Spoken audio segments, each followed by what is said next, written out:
Hey guys, it is Drexel Hurd here on Black Hollywood Live's Black Tea Party. We're going to be live here talking about tonight's primaries in 5 states on the East Coast, as well as some things out of North Carolina and Virginia. So stay tuned.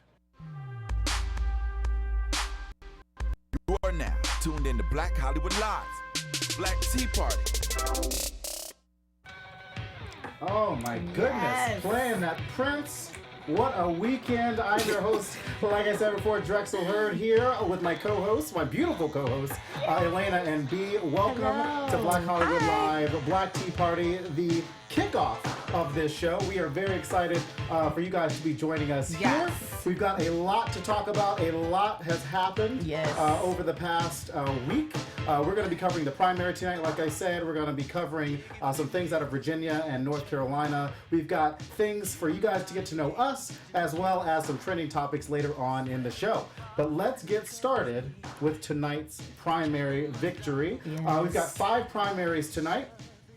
Connecticut, Delaware, Maryland, Pennsylvania, and Rhode Island. They've got lots of delegates between both the Democrats and Republicans. It's been a good night so far for a couple of candidates. Yeah. Okay. I saw you going somewhere with that for a second. It's been a good night for Donald Trump, businessman Donald Yeah, Trump. especially Donald he Trump. is Interesting. the projected winner in all 5 states tonight: Connecticut, Delaware, Maryland, Pennsylvania. There he is, right there on the screen. Wow, Maybe Donald on the Trump. screen. Donald Trump. And then on the Democratic side, Hillary Clinton has taken Delaware, Maryland, and Pennsylvania so far. Connecticut and Rhode Island, actually, we do have a projected winner out of Rhode Island right now. That will go to the senator from Vermont, Bernie Sanders, with 57% of the vote out of Rhode Island. Connecticut, like I said before, is too close to call right now. It is. So, how are you guys feeling about this primary so far? I mean, it's getting a little crazy. It I mean, it's Donald is. Trump. That's I used exactly. to have a game board called Trump, and I did not know what it was all about when I was younger, and now I'm like, this man is running for president of the I United actually States. never heard of that game board before. You haven't? Sorry, I so- haven't heard of that one. I mean, this primary is just really interesting because it can go either way after today. Yes. At this moment, like, we can see who's going to pull ahead and just coast through the rest of the presidency or the presidential race, or we can see who's going to start giving, if it's going to be fire. Like, we don't know what's going to happen after the New York primary last week. Trump and Clinton took the cake. Took some Yeah. big numbers out of Right. the state too. I think the overall theme for this is like anything could happen. Yeah. Like that's really what I've gained from this, because I don't think anybody would have thought that Trump, just him as a businessman and a reality star, would be a candidate. And he's actually winning states. That's shocking. He is, and what's even more shocking about the Republican side right now is that he is running against Ted Cruz, who is what I like to think is a super evangelical. Right. Ted Cruz, senator from Texas, should be winning evangelicals, but Donald Trump tonight swept evangelicals by like 57% Yeah, in a lot of crazy. these states. So crazy. He's not even an evangelical. So crazy. I don't know if he goes to church at all. Exactly. It's making me a little nervous. Well, from some of the videos, we did see that he did, He does. You mean for 2 Corinthians? Because that's what he called it. I mean, Exactly. I don't know if he really knows the Bible all that well, but he is certainly making people believe that he does. Exactly. I don't know. not The behind big it. number for Republicans, though, is they have to reach 1,237 delegates. Yes. Donald Trump will likely come away with just under 1,000 delegates after all the votes are counted tonight. So he will only need just a few more. So on the Republican side, you've got this kind of parade right now. Like over the weekend, John Kasich and Ted Cruz decided they wanted to kind of team up. But it doesn't really work like that. How do you guys feel about kind of splitting that vote? Like, clearly it didn't work. Yeah, I mean, I see check marks across my computer right now. Check, Right. check to Donald Trump. John Kasich right now is doing very well, much better than Ted Cruz in a lot of those states except for Pennsylvania. But Trump really said, you can split that vote if you want to. he laughed at them on Twitter, actually. He As did. soon as they He made did. the announcement, he was like, he was like, jokes.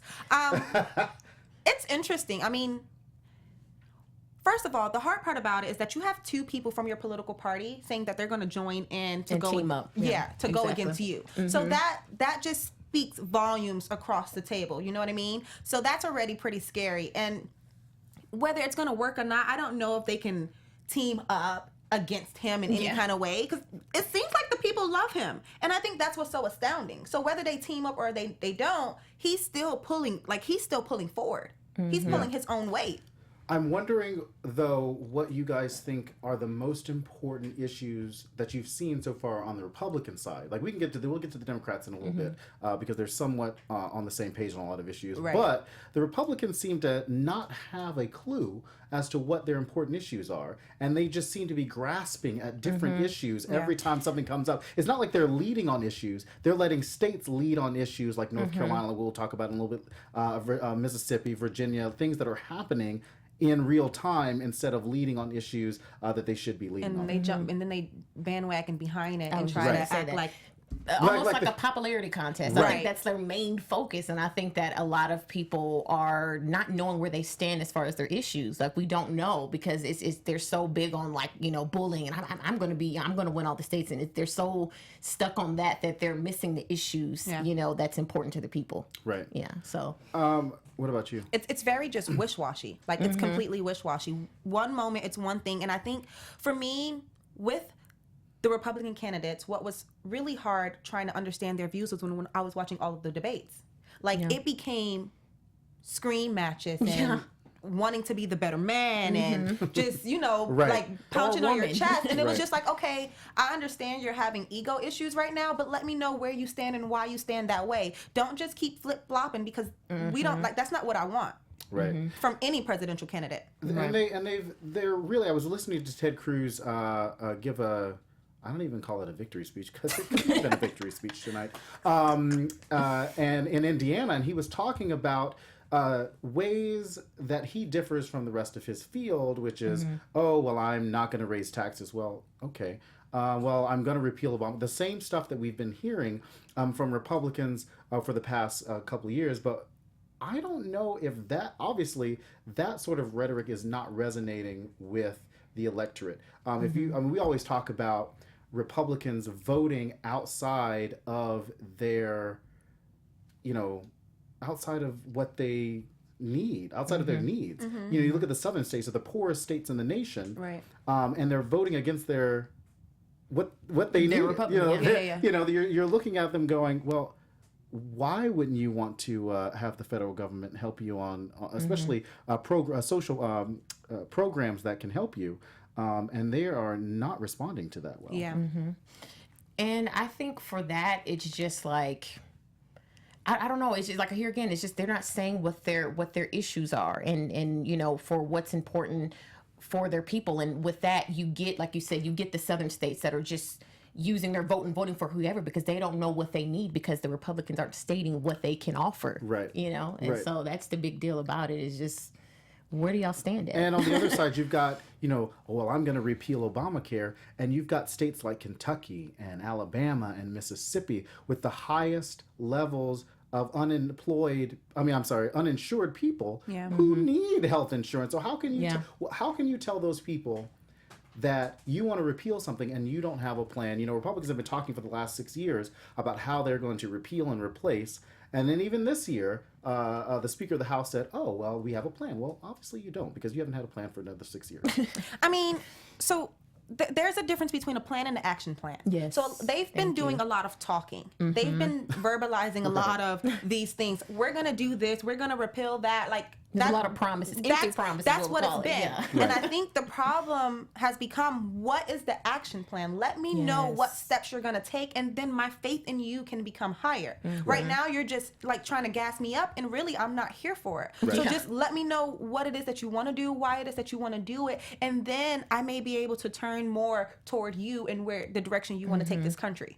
Yeah, I mean, I really think at this point for the Republicans, people are really going to start looking at their vice presidential candidate Yes. picks, because I've always said that the VP is the next standard bearer for the Republican Party. Not necessarily this particular field of candidates on the Democrat or Republican sides. We're all going to be looking at their vice presidential candidate picks. But on the Republican side, who do you guys think out there in the world? I say the world because you never know what Donald Trump might do. Is going to be a good pick for VP on the Republican side. That's interesting. Who would want to do it? Is the question. Right, yeah. Who would want to step into that hole, the black hole? You don't know if you're going to come out of it. Okay, let me just say, with all the rumored potential VP candidates, it seems to be all women. Yes. Thus far, it's like all the vice presidential candidates, rumored candidates, seem to be women. So I don't really know where Trump is heading. If he gets elected, who he would want to bring on board as VP. That can go either way. And honestly, I haven't thought about it because, I would like not to see him make it that far. Period. Well, Ted Cruz the same way. Honest. I think they're going to come up with the same list. Right. Like Yeah. there's only so many people that they can kinda check Ted off, Cruz is yeah. super conservative. He needs a moderate. Donald Trump is Donald Whatever Trump, Trump- and he needs. Really, I'm not that cynical. And he needs he needs a leader. Yeah. Yeah. So I think that, like to your point, he's got Kelly Ayotte, a senator. Somebody mentioned Olympia Snow out of Alaska, but I don't think she's going to do that. Carly Fiorina. I know Yeah. Donald Trump mentioned that he Yeah. might be talking about. Yeah. He might be vetting Carly Fiorina. I mean, have you seen Carly Fiorina? She's a little nuts. Yeah, and then the thing about Trump is that he has such a hatred against everyone that you just don't But does know. he though? Yes. But he loved Vivica Fox on The Apprentice. So I don't know This how is much true. he actually hates the people that he's talking about, or just does not. I don't even think he cares. Yeah. I think that he might. Would he shock if he did Ben Carson? That'd be a shocker. That would be a shock. That would That would surprise be- me, actually. Because no. I think he would do well to pick John Kasich. Yeah. I think he's got, I think, when it comes down to it, it'll be a tough race in New York between Hillary Clinton and Donald Trump because it's their state. Exactly. John Kasich comes from a swing state of Ohio, a must-win state for any presidential candidate. And so we'll see what happens plays, yeah. on that side. On the Democratic side, though, like we Yes. mentioned tonight, Hillary Clinton has swept 3 of the states: Delaware, Maryland, and Pennsylvania. 60%, 66%, and 57%. And on the other side, Bernie Sanders has taken the state of Rhode Island with their 24 delegates. So they will split the delegates probably out of Rhode Island. She will win a majority of the delegates out of Maryland and Delaware and Pennsylvania because she is about to hit that 60% threshold there. Connecticut is still a state that is too close to call. So on the Democratic side, a crazy week for the Democrats. I think that Bernie Sanders... Now, I like Bernie Sanders. I was thinking about this on the way to the studio. I was like, we talked a little bit about not being we're not journalists. We're not, so we can actually have an opinion on who we actually like, Right. who we're actually supporting. We shouldn't be afraid to do that. And I don't think anybody should be afraid to do that. I like Bernie Sanders. I'm a Clinton supporter. I make no, what do they call it? I make no I don't care what people think. Qualms. Thank you. See, the brief is so good. Thank you. I make no qualms about that. I was like, wait, what is what the word- word? what word- I'm trying to think about Secretary Clinton and everything that's happening right now. I make no qualms about that. But I think the Democrats have a lot in common, and I think that is something that we should always remember on the Democratic side. How are you guys feeling about this race between two people who are similar but so very not alike? Yeah. It is rewarding. It's rewarding in a way because this race has been such a joke to so many people. Yes. So when you do look at the Democratic candidates and you recognize their similarities, you're like, okay, so you guys do come from the same party and you do have some of the same goals, and that's rewarding if you're in the Democratic Party. So it's just like, thank you for that. Now, where they differ is something different because we were talking about those empty promises earlier. So a lot of it always sound good, but at this point, we need to make sure that we're living in reality. We need to make Yes. sure that, we're listening and applying to our reality, our own life. So between the two candidates, a lot of the things that they discuss, obviously they differ about it because I feel like, Bernie tells us what we want to hear. Yes, exactly. You took the words out of my mouth. I feel like he tells us what, and what's so funny about that is I do feel the burn, but it's like, okay, I'm over here, I'm hot, I'm on fire, but you hype, but what's the plan? Yeah. How you gonna do it? And I think that's where they differ. They differ in action. They differ in how they're gonna attack the problems that they do agree on. They take different routes, and obviously we're all gonna do that with everything. So that's it happens, but I'm confident in whoever ends up becoming that Democratic candidate. I would say, as far as, and to piggyback on what you said, is that Bernie has yet to, like I said, say how his plan of action is going to be. He's like that person that he's the encourager. He's like, I'm going to do this. I'm going to make changes. I'm going to lower this. I'm going to get rid of the super PAC. We're like, all right, yes. So what's the plan? We don't have a plan. And so and I think that's why he's, I don't want to say losing a lot of votes, but a lot of people are still kind of like, we feel the burn, but where is your... One of the things that I think that we have a different perspective on, especially with a show like Black Tea Party and this network like Black Hollywood Live, you see Secretary Clinton winning an overwhelming majority of African American votes. Yes. Maryland, 69%. That's almost 70% of a state. Yeah. That does have some white folks in it. Yes. But just, she's won 75% of the black vote in New York, 75% of the Latino vote in New York and across the country. So I'm wondering if that is a reason why he's not breaking that barrier. Yeah.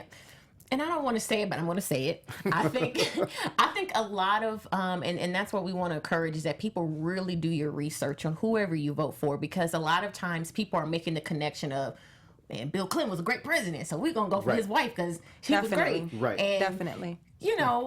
Bill Clinton was our guy before Barack came around. You know, he was our guy. So first I think black a lot of president, first maybe black president. Right. So, you're safe to say that. Right. So and so I think with that, they feel a kind of a reassurance or a safe, like, well, shoot, Bill Clinton's back in office some type of way. He's going to be the first, what can we call him? The first husband. The first dude, the first gentleman. He's going to be the first something. Man of the White House. Man of the United States of America. Right. I mean, if we're talking African Americans, Dell, I think that all Dell people associate, Hillary Clinton with her husband. Yes. People also associate Bernie Sanders with all of the work that he did with the civil rights movement. MLK, So it was actually surprising to see back who Hillary was winning over and not to see them with Bernie. Mm-hmm. However, whoa, wait a minute. As Here the it goes. President Clinton person on this panel, Let's go ahead. Secretary Clinton was there during the civil rights movement. She was there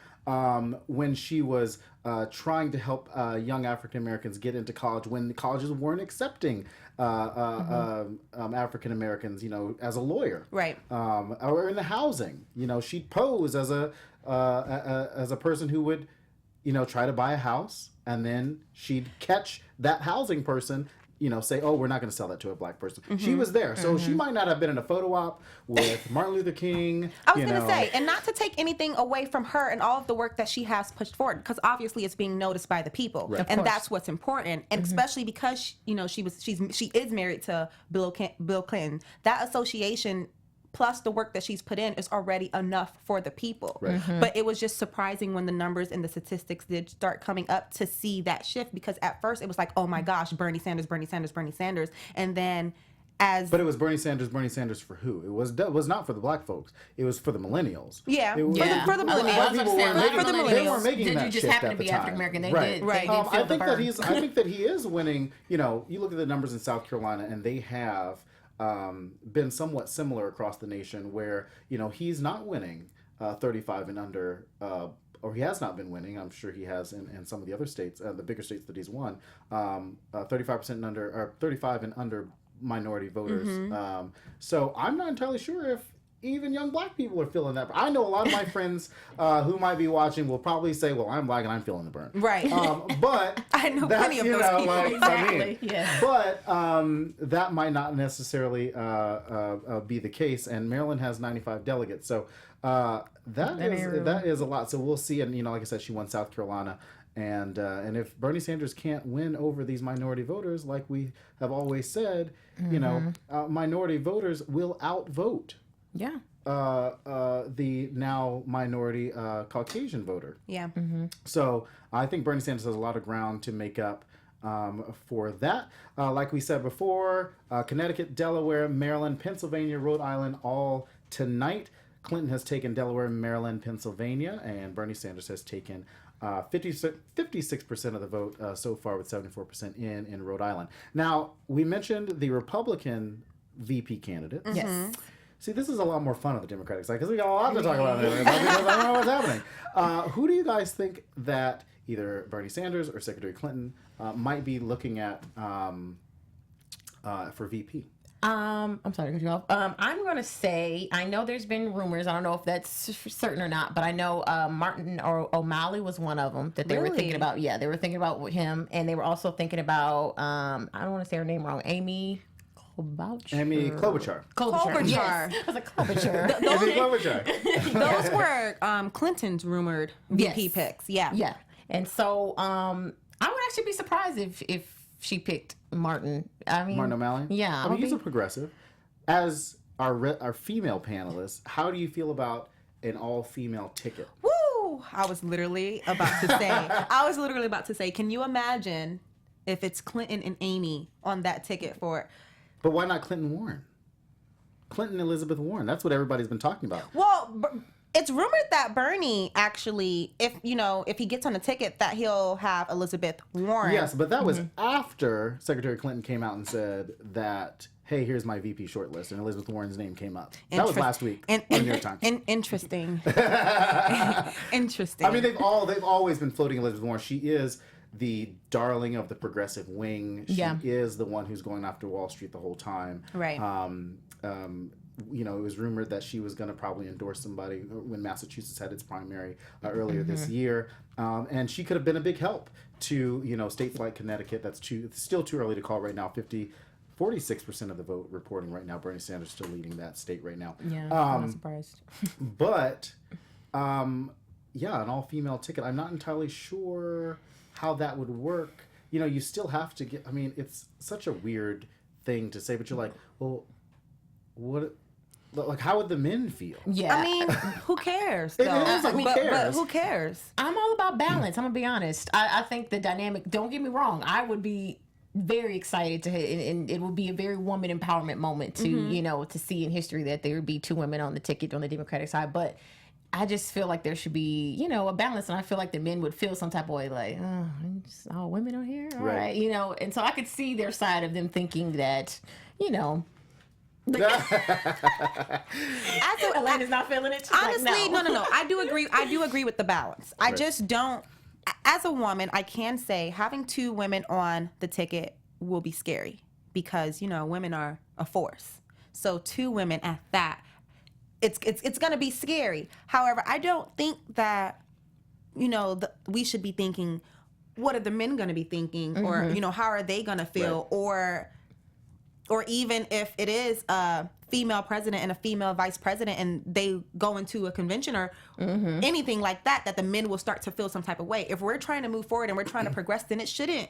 With the gender roles, whoever is best for the job. Whoever is best for the job, and that's what I want. And really, we only bring up the men portion of it because you look at the Republican side, and they might, Ted Cruz might go, or Donald Trump might go, oh well, I'm going to pick a really strong national security vice president, and now you've got a lot of moderate Democrats. Who lean, whose main issue is the safety of the country, and go, oh well, I don't know if we're going to trust the women to be, have a. But then you look at Hillary Clinton, and she's like a war hawk, right? Yeah. I have no problem saying that either. like I come from a military family, like I get it, but. So it'll be really interesting to see. I think she's got a lot to choose from, or Bernie Sanders has a lot to choose from in Julian Castro, the Secretary of Housing and Urban Development. He's a Latino. He's very young. He's an attractive guy. She's also got just a few people. Did I write? She's got I'm trying to remember who I wrote down. She's got Tim Kaine out of Virginia, another swing state. Tom I heard about Perez, him, another yeah. Secretary of Labor. And then the surprise one that people keep bringing up to me every time I talk to them about this, Deval Patrick. That surprised me, actually. Yeah. He was a governor, so an executive. He's got executive experience. I think he would be great. I think he'd be amazing as a VP choice. So it'd be really interesting if she or Bernie Sanders has to choose between Castro and Patrick. I'm going to say it's either going to be Deval Patrick or it's going to be Julian Castro. You heard it here first. We will see what happens over the next We'll hold you few to months. that. Please do. And then when it comes down to it, I will say, well, then it was Amy Klobuchar. We'll see what happens. So we will keep you guys posted as the night goes on if we get a projection out of Connecticut. But we're going to move on to what's happening around the country right now. Right.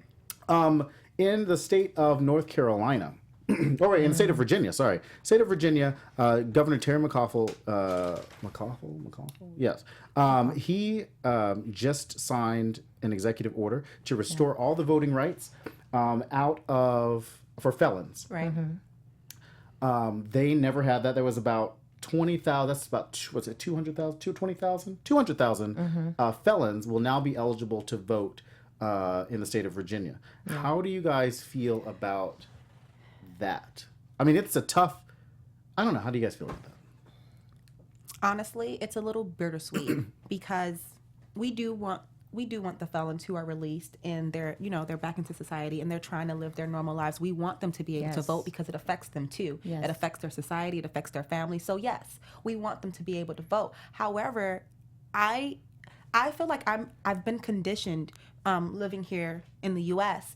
to automatically know that once you become a felon, your voting rights, that's the punishment that get taken away, you know. So that's my conditioning that I'm used to thinking. So that's why I feel like it's bittersweet, because it's like, yeah, once they're placed back into society and they are living these normal lives, we want them to be able to vote because this is their lives too. But I'm still trying to break through how I've been conditioned to think and feel when it comes to that matter. What about you? I've always been a person for everyone deserves a second chance. Yeah. And I feel that, based on the judicial side, after they've served their time and they've done the crime, done time, and you're out and you're released, I feel that, yes, by all means, get your vote on. You have every right to get your vote. And people don't realize that it does affect everyone as a whole, just in general, because I was looking at something earlier and they were saying that without people or felons basically, having their voting rights back, that means that only about 40% of voters will come out to vote, come time for election. And that's a huge, that's very small compared to how many felons could have their voting rights back. You know what I mean? And so, like you said, we've been conditioned to think like, once you're in jail, you get all this taken back. Right. You know what I mean? And so we don't think that it affects the whole picture in general. You know what I mean? So what's interesting about what you said, though, is when it comes to African American voters, and I speak from that because that is what I am. When it comes to African American voters, I don't have the exact number of how many are felons, but majority of our black men have been incarcerated. Yes, you know what I mean? So when they do get out, when it comes to when you start looking at statistics for how many African American people are voting, that affects us as well. It does. So it's like our entire voice isn't being heard because half of them, are in right. Well, if looking at Virginia was one of 3 states to completely not give felons their voting rights after a certain period. 10 states allow you like a probation after your voting right, and after you serve your time, then you got probation, then you have this, and then 38 states have restoration after another set of periods. So really, Virginia, will hopefully change the last 2 states and push those last 2 states. I'm trying to remember what they are. Florida and Iowa. Florida and Iowa, you permanently lose your vote once you become a felon. And now Virginia will be kicked off of that. And then in Maine and Vermont, those are the only 2 states where you don't lose your voting rights after you become a felon. So But I think the real crazy thing right now is that what we're hearing is that a lot of Republicans are feeling like, oh, well, now you've got 200,000 Democratic voters. They think that the felons are going to be a majority of Democratic voters, which is very interesting considering how Bernie Sanders talks about the crime bill. Right. Yeah. So and how a lot of those people probably got put in that situation. How do Democrats vote for the crime bill, put them in, but then the felons come out and they still vote for that? So, and that's very interesting that you talked about Florida because, it was an article I read a little while ago, and they were basically saying that during that time period of when Al Gore and everybody was trying to run for presidency and stuff, that took a big toll on it as far as felons not being able to vote. And they were just saying that if they would have been able to vote, Al Gore would have probably won, you know what I mean? And so that's a huge, as you can see, we got Bush after that. So I'm just saying that means a lot. That means but a at lot, the end obviously. of the day, Al Gore still won the popular vote. So Yes, I that's don't true. know, even if those felons voted, if they would have made much of a difference. Yeah, but we don't know. No, that's what I'm saying. Like, you never know what could have know how happened in it would've 2000. So we will certainly be watching what's going to happen out of the state of Virginia. Maybe 75% to 80% of those felons are going to come out and they're going to vote for Bernie Sanders or Hillary Clinton, unless it doesn't kick in until the next election in 2020. And if they do all Trump, then we're in trouble. Then we're very in trouble. Take We're all moving that back. down a couple of states to the state of North Carolina, where Pat McCrory has signed a very controversial bathroom bill. What happened was the city of Charlotte, which Pat McCrory actually came from, voted 7-4 on an ordinance to allow transgendered it was to allow anybody to go into a public restroom if they choose or if they feel more comfortable in that, or if they're transgender and they identify as that. It was a non-discriminatory. I mean, it added sexual orientation and gender to the non-discriminatory the discriminatory list. Right. And then the governor signed House Bill 2, which pretty much put a kibosh on anything, any ordinance across the state, and allowed the state to decide that public restrooms, should only be for what your gender is on your birth certificate, and that has caused quite a big problem in the state of North Carolina. Yeah. Lots happening in there. First of all, how do you guys feel about this bill as an issue? This issue in general.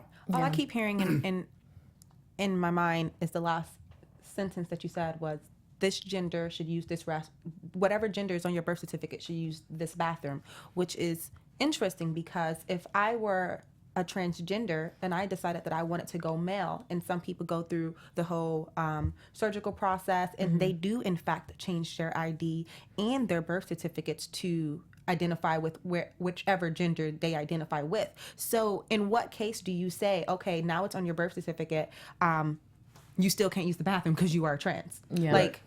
So I just feel like there's a lot of inconsistency when it comes to the matter. Like, kudos to North Carolina for, taking a step forward for the other states to recognize, but it's a lot of inconsistency. It's like 1 minute you're for the trans community or the LGBT community, and then the next minute you're trying to tell them what they can and can't do. Yeah, North Carolina was a really progressive state Right. there until Pat McCrory got elected. Right. I mean, so in my opinion, if you're going to be for it, be all for it. Clearly, with the LGBT community, if I was a transgender, then I would want to use the restroom that I identify with, and that's being for it. Right. If you're not going to be for it, then don't be for it. Be clear. And I think that, they kind of slipped this bill into the state legislature. Oh, The governor my signed gosh, it overnight. So it was kind of like a little sneaky sneak. It was. It was a little sneaky. And he knew it, because then 22 days later, he came back with an executive order saying, oh, that's not what I really meant, and blah, blah, blah, blah. And so we're going to change a little bit of that. But what's really been the big kicker is that, big companies have started to pull out. Now, when Pat McCrory got elected, a lot of the film industry, North Carolina had a booming film industry in Wilmington and some of the other cities, but film industry started pulling out because Pat McCrory started cutting the tax incentives out for the films. So not only does he lose the film industry out of North Carolina, he's now losing big companies like PayPal. IBM has come out against it. Google, American Airlines, Bank of America, and Bank of America is a Southern bank. You know, like. Those are some big hitters, and then some celebrities have come out. Demi Lovato, Nick Jonas, Bruce Springsteen all canceled their shows. Cyndi Lauper and a lot of other acts have gone on to say, "Oh, well, we're just going to donate our proceeds, Alabama Shakes and stuff like that," which I did not know about Alabama Shakes until I watched the Grammys. Alabama Shakes. I do. She was so great. Oh, she was good. I didn't know about She was good. I didn't know. You don't know Alabama Shakes? Oh my gosh, you got to get on that Alabama Shakes. It's really good. It's really good. So we've got a lot of things that are affecting North Carolina, but I'm really interested to see how it's going to affect the other states, which is what you brought up. State of Mississippi also has a religious freedom bill. I don't even know what that means. Religious freedom bill. Like, I don't even know what that means. I mean, I know what it means, but it doesn't really make sense in the law. Like, religious, like, that's what the First Amendment is for. Right. Right. Like, you are already free to do whatever you want to do, just not in public and just not imposing your religion on somebody. It is your freedom to do whatever you want to do. Just don't push your religion on somebody Exactly. And I think that's what everybody wants, is just freedom of choice to choose to do something. I think it's, and to touch on the LGBT community. I've been seeing some really nasty things on social media about this. Like, you know, they're saying like, oh, well, I don't want predators to be coming in the restroom with my kid. And when my little girl goes to, why is your little girl going to the restroom by herself in the first place at 4 and 5? Well, like, there's that. And then accompany- if a predator wants to attack you, it doesn't they matter are what going to do restroom. that It anyway. doesn't matter if they're coming in a dress. They Right. feel that. So they feel like a person who's transgender is just a guy is gonna take advantage of that and be like, I'm gonna put on a dress today and go grab your child. That's ridiculous. That could happen anywhere Right. at any exactly. time. In the It mall. doesn't matter. It doesn't matter if At a In and Out. restroom is not gonna stop you.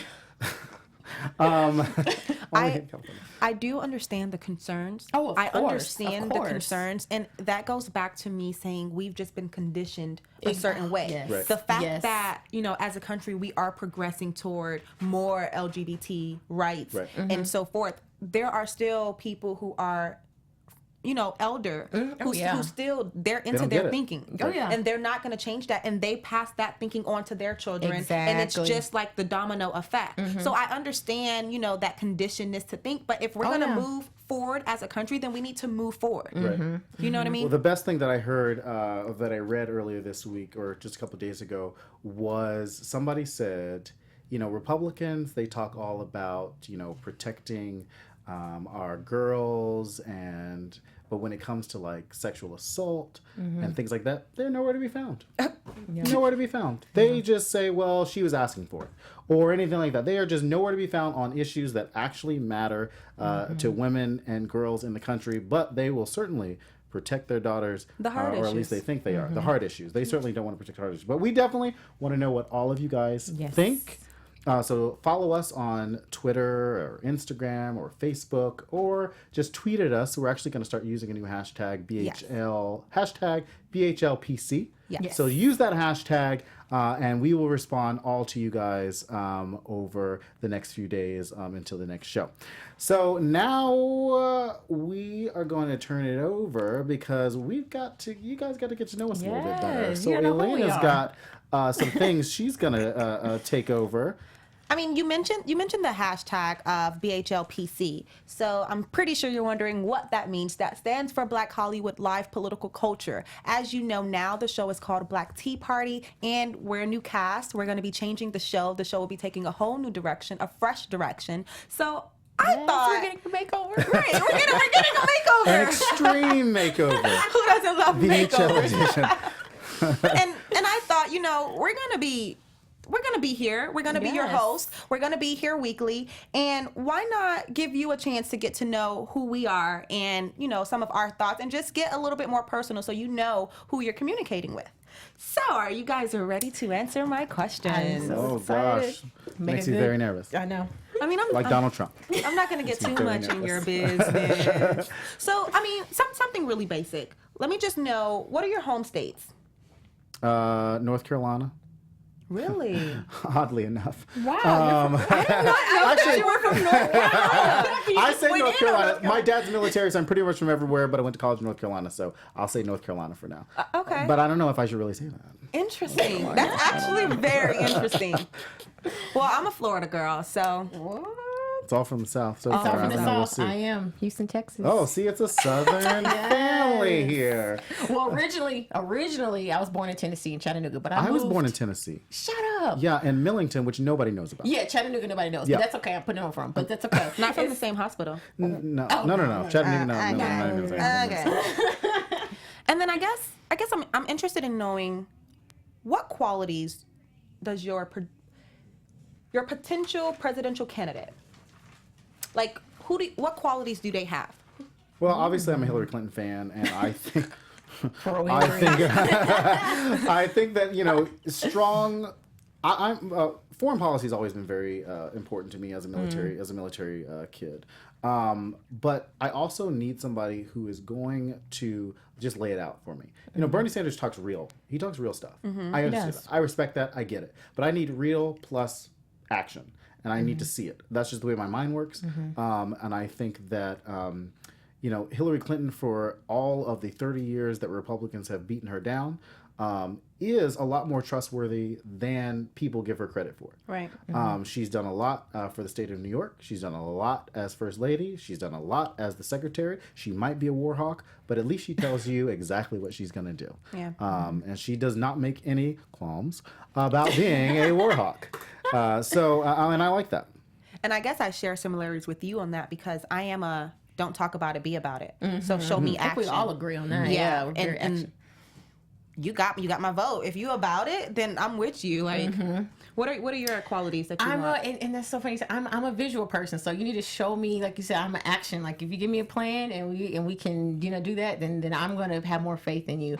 And so for me, I'm actually torn with the Democratic Party. I like Bernie. I like Hillary. Same. So it's kind of like as time progresses and I keep doing my research, I'm going to find out who my vote will go for. If I had it my way, I would have Barack Obama be president for life. For a third, fourth, fifth. 5th, 6th, 7th, 8th. Come on back, And Barack. just keep coming back, Did you guys see the meme that said, I'm trying to figure out where Barack is going to move so that I can continue to call him president? Well, we'll continue to call him president after that. But Mr. yes. President. Well, he'll be in Right. D.C. until his daughter finishes school. So I know, Yeah. he'll be in D.C. until then, yeah. I'm sure he'll go back to Chicago, though. Yes. Or New York, I don't know. Maybe he'll just, he'll take over Clinton's leave and then they'll finally bring him in New York. I don't know, we'll see. Interesting. So I know that we covered, some state laws, like we talk about what's happening in Virginia and North Carolina. So a really odd question, because we love the United States of America and all the states that make it up. But if you could get rid of one state with the most ridiculous laws that just need to get with the program, what state would that be? That's a good question. I would have to say any of the southern states. Interesting. I'm just going to say all of them together because they all have laws on the books that are a little nuts. Like they're little nuts laws, like obscure laws that we don't even know about. Yeah. We'll see. As much as I love the South. I really don't know. What state would I want to get rid of? I'm just gonna say Hawaii, just because they're already out there by Don't get themselves. rid. That's where Barack came from. Why would you get rid of the state of Hawaii? Barack came from Hawaii. We cannot say we want the president to come back and then we just get rid of his home state. Oh my goodness. You just Just threw Barack. You don't even care about Barack. Chicago adopted him, so they don't count. Illinois, state of Illinois adopted him. Oh, gosh. If I had to get rid of a state, I'm from Miami, right? You just get rid of Florida? Oh, Get rid of Oh, I was Florida. about to say, I just love cut it right Florida. off the My tip. family's in Florida. I would get rid of every state that goes above 40 degrees. All the cold Okay, states. the cold states. Okay. Goodbye, all so the basically, northern states. all the middle. So you just The want America to Midwest. be the South, pretty So much. basically what we're The saying South is and that then- based on this panel, we will get rid of the South and we'll get rid of the North and then Hawaii. So basically we're just getting rid of everything. California will still be California will still be there. We will stay here in California. Yes. We will do that. I can get rid of North and South Dakota, though. Nobody really knows. I hope Exactly. nobody's out there. No, I somebody's not love gonna listen to North and South Dakota. We love it. But Like Donald Trump, we love it. We love North and South Dakota. But nobody knows who's from nobody. Right. I don't know anybody don't from North see. and South Dakota. Maybe I do. We've agreed, North and South Maybe I Dakota. do. I don't know. And I guess just to give our viewers, a standpoint of how we think and why we think the way that we do. So we know that we have about 11 million undocumented immigrants. Yes. So how do you feel citizenship, how important is that in America, and what role does it play? I think immigration plays a huge role. I think we were founded I was just about to say. on the basis of immigrants. I mean, Right. Yeah.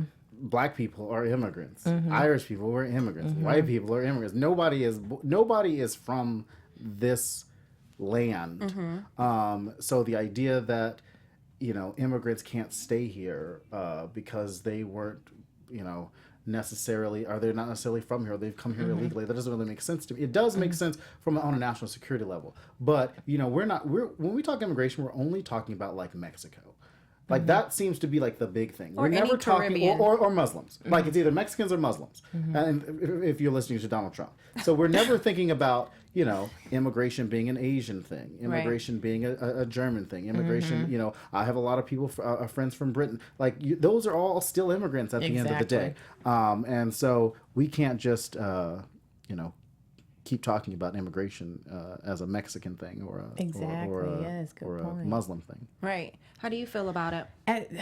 That's exactly what I was going to say. Is just that we pinpoint Latinos as if they're the only immigrants here. That's like Native Americans kicking us out of here. Technically, they were here, and we're, you know what I mean. And so I just think that's mind-boggling that we have pinpointed and allowed people to have hatred against people who they just want to better. Like they're coming here to work, they're coming here to better themselves and get have family. And so for us to take that away. Or feel like, no, you can't come in here. I just think that's ridiculous. Right. And I guess where I stand on it when it comes to the undocumented immigrants, I understand the means for national security. And I do think that we need better policies to be in order for them to become documented. Because Absolutely. If we were a country based off of immigrants, and we should welcome more immigrants if we want to continue to progress. So we need to make becoming documented, we need to fix the order of that, and that's just where I stand on it. So I welcome it. I just want it to be, it's Done always right, properly with paperwork. Or else it's always going to be a problem. Right. Yeah. It's always going to be like this sneaking around. And Right. when you look at it from that aspect, that's why it's viewed in that negative light. Right. It's like you just snuck over here into this country. Right. No, I came for a better life. I mean, and if you really look at a lot of our big professions, doctors and lawyers, people that we actually count on are actually are immigrants, and so that's something that we are going to look at. But hopefully, you guys got a chance to get to know us a little bit better. B is actually just going to wrap up the show with some things that you guys should be paying attention to. Take it away. So guys, this segment is called Outside the Bubble, okay? So this is basically our trending topics going on around the world that we need to be paying attention to. So what's coming up first is the Houston flood. There has been, almost 10 people reported that died from this. It's about 8 to 12 inches of rain that they got. I mean, people have lost their cars, their homes. It's devastating. And I know that Mayor Sylvester and just the city of Houston have really asked for us to reach out and donate what you can. I know they have one Texas that's girl. Yes, they have one that's it's called HoustonRecovers.org, and so they're asking people to donate and just really give back, because these people, I mean, they're literally floating around just with nothing, and it's sad, it's devastating. It's very tragic. The next one was Prince's death. Oh, like we started at the top of the show know, with Prince. And I'm wearing purple today just to, I could not find purple at all. It's okay. It's close enough. Our mics are purple. Our mics are Yes. purple. It's okay. And our wonderful engineers have figured out how to play the song as we introed in. I loved it. So So, as everyone knows, if you've been on a rock, Prince is, he passed away this past Thursday at the age of 57. He was cremated immediately 2 days after. So that Saturday, he was out of there. I was like, wow, that's a really, turnaround. And so besides his timeless music that people, have grown to love, they didn't know the political ties and the humanitarian that he's done with around the world. I mean, just giving with Trayvon Martin's family and starting up nonprofits and really giving back to the community. That's just been a really big deal, and a lot of people don't get to see that side of him. He was a very very serious Jehovah's Witness, so their belief is that you don't take credit for anything, you just kind of give. And so we need more people like that. I'm just so sad. And so lastly, Beyonce's Lemonade came out this past weekend. I know. I've already got the album. I've already listened to it like 20 times. I wasn't going to get Tidal, but I got Tidal just to get that. And then I deleted it once iTunes got it. I was like, bye, Tidal. I already had Tidal, but I think the message behind it, when life gives you lemons, make lemonade. It's such a bitter. It was such a. It just really touched my core. It really did, and it really gave a really good message about African Americans. And here again, having Trayvon Martin and Eric Gardner's mothers and everybody be there, in the video. And I just thought it was just an amazing piece of work, and just to really touch base on that. So those are some of the trending topics going on around the world, around the country, to be tuning into and keep abreast of. And with that, that's all the time we have for today's show. Yes. I'm so happy that we were able to connect with you guys. Make sure that you follow us on Twitter, on Instagram, on Facebook. One thing to make note of as we leave, there will be a White House Correspondents' Dinner this Saturday. There's going to be a keynote comedian. It's going to be Larry Wilmore. People are going to be in the house. Morgan Freeman, Will and Jada Smith, Gabrielle Union, other White House media. You can watch it on C-SPAN, CNN, MSNBC. Yeah. And hopefully when you come back, our makeover will be completed. We will officially be political culture. So make sure you use the hashtag BHLPC. And thank you guys for tuning in on today's segment. We'll see you guys next week. Bye. Or maybe 2 weeks. Who knows? Bye.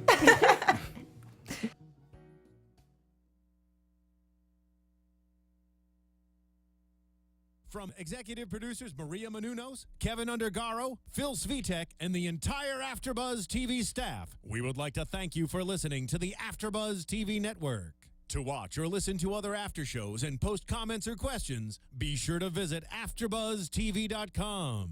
I'm Sir Richard Wentworth, and this has been a presentation of AfterBuzz TV. The views expressed herein are those of the hosts only and do not necessarily reflect the views of AfterBuzz TV or its owners or principals.